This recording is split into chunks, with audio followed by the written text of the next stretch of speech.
Let's talk about Nike, because world champion runner Mary Cain wrote a blistering op-ed in the New York Times yesterday with the headline, "I was the fastest girl in America until I joined Nike." Very damaging for the brand. The piece is a huge indictment of Nike and its now defunct elite Oregon Project. Now, Mary Cain had joined the Oregon Project at just age 16, and she claims in the piece that her body started to break down under the rigorous training required of the team, which was overseen by the now disgraced coach Alberto Salazar, who put a lot of pressure on her also to lose weight. "I was emotionally and physically abused by a system designed by Alberto and endorsed by Nike," Cain said in the Times piece, and a number of former members of the team have backed up her claims. Guys. So sad. I think she's going to start a watershed moment. This is not going to be just related to what happened to her and her under this training program, under this coach.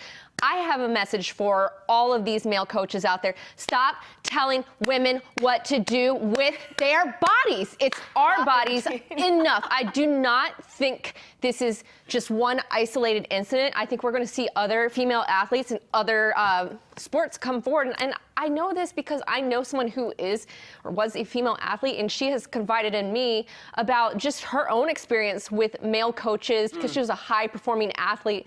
It is wrong on so many levels, and I hope that we can fix a broader problem. No, you're absolutely correct, and I support that 100%. But we've spoken about this before, Dan, where this is a very serious issue, so they got rid of him. They closed down the entire area, the project. But will this affect Nike's sales going forward? Will this seriously actually impact the business? I think it's so unfortunate that the answer is probably no.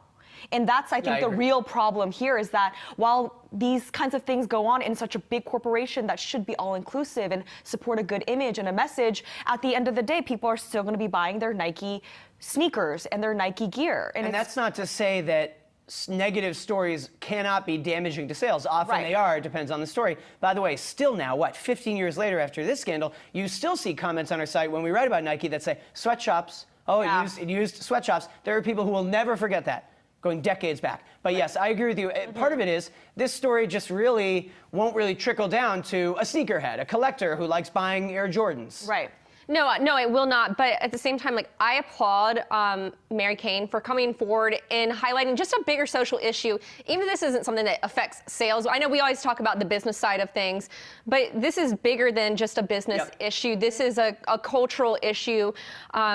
Again, telling women, an athlete, what she should do with her body. I mean, I watched the video. It's devastating. And she's really brave for speaking up. Yep. Absolutely. At my high school, I was on the cross-country team. Alberto Salazar himself had deep ties to my high school, Wayland High, and our warm-ups that we did before practice every day were called Salazars. So we would do high knees, butt kicks, karaoke's, and it was called Let's Do the Salazars. No way are they calling them the Salazars anymore.